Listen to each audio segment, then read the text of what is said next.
wabarakatuh. Kembali lagi di podcast Suara dan Solusi. Baik, saya Meli Malihat Tulustia yang akan memandu podcast kali ini. Nah, untuk podcast kali ini kita akan membahas tentang menghadapi bullying di lembaga PAUD. Nah, sebelum ke pembahasan nih, kita akan berkenalan dulu dengan narasumber cantik kita. Nah, mungkin di sini ada Kak Aprila Wanda Paradita sebagai guru di lembaga PAUD. Halo Kakak, selamat siang. Selamat siang. Gimana kabarnya hari ini, Kak? Alhamdulillah, kabar baik. Alhamdulillah baik ya kalau gitu. Oke, di sini juga ada Cici Nuria dari mahasiswa PG PAUD Universitas Muhammadiyah Tasikmalaya. Halo, gimana kabarnya Kakak? Alhamdulillah sehat. Kakak sendiri? Alhamdulillah sehat ya. Oke. Nah, mungkin teman-teman di sini banyak sekali ya kasus-kasus yang terjadi di sekitar kita mengenai bullying. Nah, maka dari itu sangat penting kita membahas mengenai kasus-kasus bullying yang ada di sekitar kita. Nah, mungkin menurut teman-teman nih, apa sih yang dimaksud bullying itu sendiri? Oke, mungkin ya tunggu ya, izin ya. Kalau untuk bullying itu sendiri, seperti yang kita ketahui, bullying itu adalah perilaku yang tidak baik ya, perilaku yang harus dihindari dan dicegah gitu. Ya. Karena bullying ini memang banyak terjadi di sekitar anak gitu. Dimana bullying itu merupakan perilaku untuk menyakiti orang lain gitu. Jadi ada suatu intimidasi kepada korban bullying dari si pelakunya. Nah, pelakunya itu bisa berupa satu orang ataupun kelompok gitu. Nah, itu tuh dipandang, yang korbannya itu dipandang sebagai orang yang lemah. Jadi ada rasa berkuasa dari pelaku bullyingnya gitu. Jadi bullying ini sangat tidak baik untuk dilakukan dan memang harus dihindari sih. Iya, saya juga setuju gitu dengan pendapatnya Cici. Jadi bullying itu merupakan sebuah perilaku yang tidak baik gitu ya, yang dilakukan oleh baik satu anak ataupun beberapa kelompok gitu ya, dilakukan ke anak yang lain dengan menyakiti, kemudian mengejek. Jadi bullying itu bentuknya juga bisa dengan kata-kata verbal ataupun dengan perilaku gitu. Ya. Kalau dengan perilaku, contohnya itu kalau di lembaga PAUD sendiri kayak yang memukul-mukul gitu kan, terus melempar barang ke anak yang lain, mungkin seperti itu sih kalau di lembaga PAUD. Oke, baik. Nah, mungkin untuk selanjutnya apa sih bentuk-bentuk bullying dan juga dampak bullying itu? Oke, nah tadi dibahas ya sedikit Ya. sama Kak April gitu, sama Kak April tentang bentuk-bentuk bullying. Jadi bullying itu banyak ya, tidak hanya dari segi kekerasan terhadap fisik, tetapi juga ada pada kekerasan sosial. Itu seperti kayak misalnya mengucilkan gitu.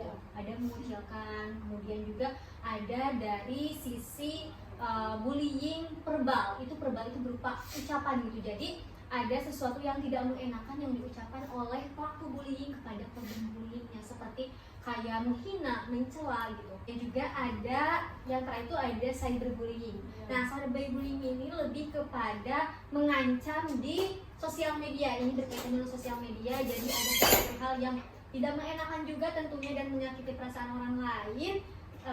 Jadi melalui media sosial. Mungkin seperti itu sih kalau dari aku. Iya, jadi mungkin untuk dampak gitu ya, dampak dari bullying yang sering terjadi di lapangan gitu ya, kan seperti ini ya untuk dampaknya.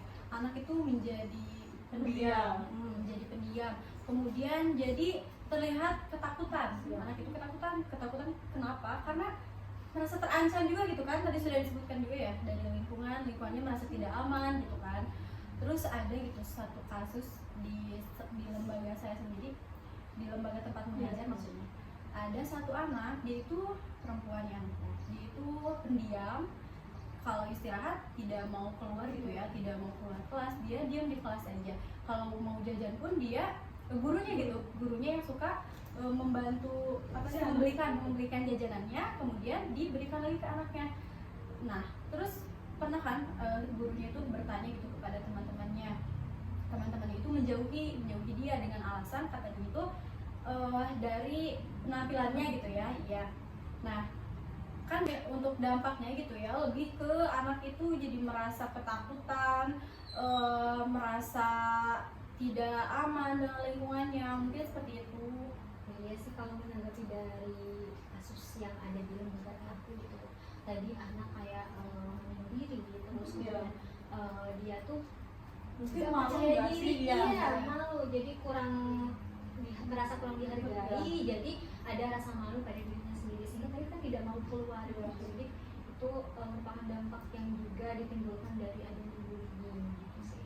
Oke, dan untuk selanjutnya nih, bagaimana mengenal tanda-tanda anak itu mengalami bullying? Nah, kalau mengenal tanda-tanda itu lebih ke dampak lagi sih. Iya. Jadi kita bisa lihat sendiri dari keadaan dari anaknya sendiri. Dimana ketika anak misalnya tadi juga menyendiri gitu, anak tidak bersosialisasi dengan orang lain, itu kan merupakan ciri-ciri dari anak menjadi korban bullying gitu. Jadi tidak mau berteman dengan orang lain karena dia merasa Malu, gitu. tidak percaya diri mungkin.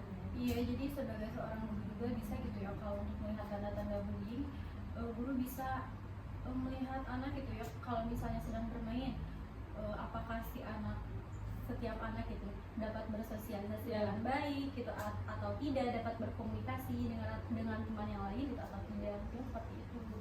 Nah mungkin apa sih gitu peran orang tua dalam mengatasi bullying itu?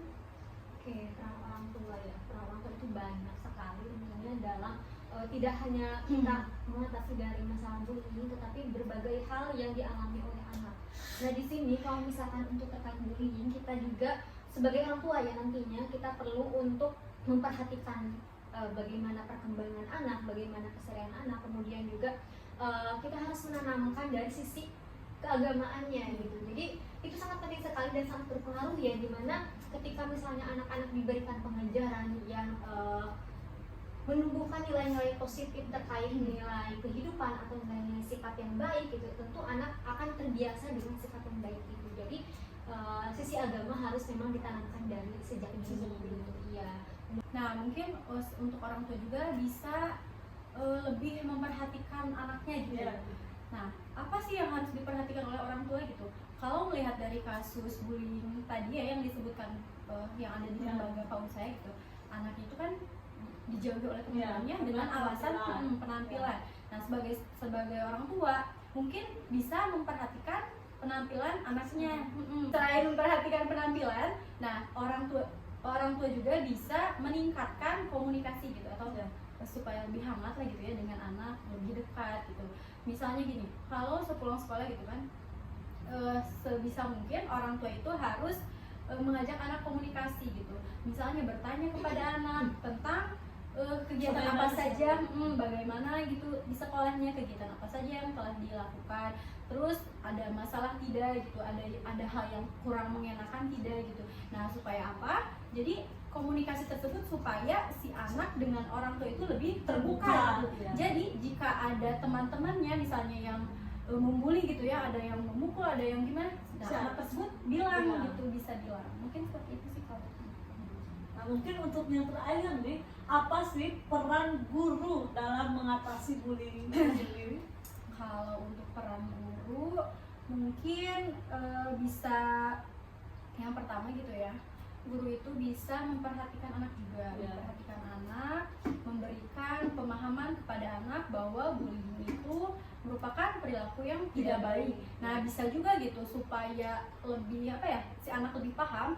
Nah, terkait bullying itu bisa dimasukkan ke dalam kurikulum pembelajaran gitu. Jadi bisa dibahas di pembelajaran, di tema-tema ya kan, misalnya ada tema gitu, kita membahas tentang bullying. Nah, bullying itu seperti apa, terus dampak dari bullying seperti apa, dan ada juga sanksi gitu, sanksi dari bullying supaya apa, supaya jadi anak jika melakukan bullying itu ya jadi mikir-mikir dulu, oh bullying kalau misalnya kita mukul kita nanti akan dapat sanksi gini gitu. Mungkin seperti itu, ada Iya tambahan sih, gitu. benar. Aku setuju sama pernyataan dari Kak April gitu. Nah, di sini juga penting dari pihak sekolah mengadakan kayak kerjasama atau kolaborasi bersama orang tua, di mana peran orang tua dan guru itu saling berkaitan, iya, saling berkaitan untuk menunjang apa ya, perkembangan anak menuju generasi yang baik gitu, menuju generasi yang berkualitas. Jadi di sini jadi ada beberapa yang mungkin dari orang tua sendiri kurang memperhatikan anak, baik itu karena kesibukannya bekerja atau karena suatu hal yang memang menjadi alasan untuk tidak bisa sepenuhnya melihat kondisi anak-anak di sekitar kita. Jadi di sini penting untuk seorang guru mengingatkan dan membuat program kerjasama, ya, berkomunikasi dengan orang tua, terbuka bagaimana keadaan di lingkungan sekolahnya dan juga bagaimana di lingkungan keluarga gitu. Itu sih kalau dari aku. Nah, mungkin untuk selanjutnya nih, bagaimana sih gitu penanganan untuk korban dan juga pelaku bullying di lembaga PAUD itu? Baik, untuk penanganan korban dan pelaku bullying di lembaga PAUD itu sendiri, mungkin setiap guru gitu ya bisa memberikan penguatan positif kepada anak yang menjadi korban gitu. Nah, selain itu jadi harus terus mensupport, memberikan semangat bahwa tidak perlu takut untuk menghadapi temannya yang berbuat seperti itu gitu. Kemudian untuk pelaku mungkin bisa hal yang pertama gitu ya, walaupun mereka anak-anak gitu, tapi kita perlu memberikan pemahaman kepada anak-anak bahwa perilaku tersebut memang tidak baik, tidak pantas dilakukan. Kemudian kita berkomitmen dengan anak gitu. Kalau anak tersebut bukan anak tersebut sih, tapi kalau setiap anak gitu ya, setiap anak melakukan bullying, nah tentunya akan mendapatkan konsekuensi atau sanksi gitu. Kemudian selain berkomitmen dengan anak, kita juga bisa berkomunikasi dengan orang tua, mengkomunikasikan tentang perilaku anaknya gitu. Anaknya seperti itu sudah melakukan bullying kepada temannya misalnya. Supaya apa? Supaya si orang tua itu bisa membantu menangani anaknya di rumah gitu. Mungkin itu. Oke, kalau dari aku ya, terkait tadi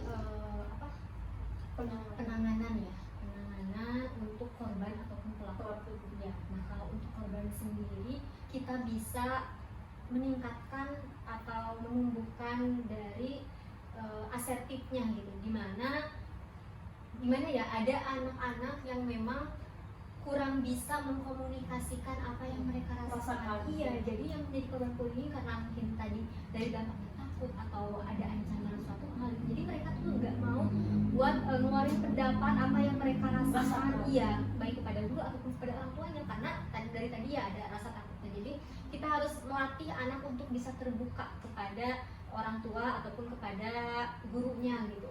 Nah, kemudian juga tadi benar ya, ada perubahan mindset. Jadi dari anak yang menjadi korbannya tersebut harus kita bisa menumbuhkan untuk anak-anak itu diberikan penguatan positif terkait bagaimana menghadapi si pelaku bullying gitu, dimana anak yang menjadi korban tersebut harus merasa lebih kuat, karena untuk pelaku itu sendiri pasti akan merasa senang ketika si korbannya merasa tersakiti, merasa takut gitu ya. Jadi harus dikuatkan dulu dari mentalnya, dari mindset anak tersebut, mengubah pola pikirnya gitu, agar dia tuh bisa menerima dan bukan menerima secara apa ya, menerima secara benar apa yang dikatakan dari pelaku, tetapi menerima bagaimana mengolah secara baik mindsetnya gitu ya, gitu, seperti itu. Kalau untuk pelaku ya, kalau untuk pelaku sendiri lebih kepada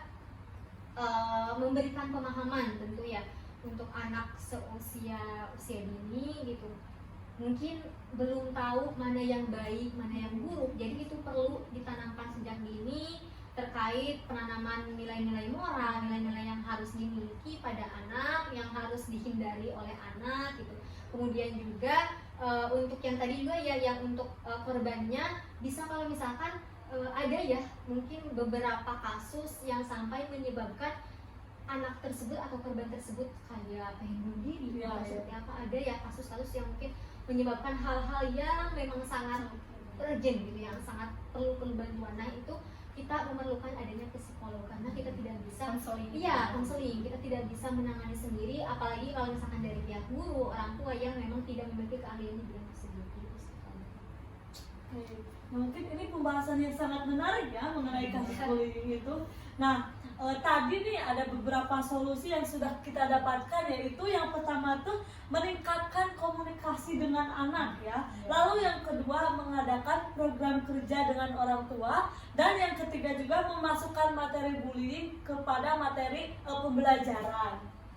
Nah, sebelum mengakhiri podcast kali ini, saya mempunyai jargon mengenai kasus bullying. Nah, untuk jargonnya yaitu seperti ini ya. Cegah bullying untuk masa depan yang menyenangkan. Oke, kita bisa bareng-bareng ya.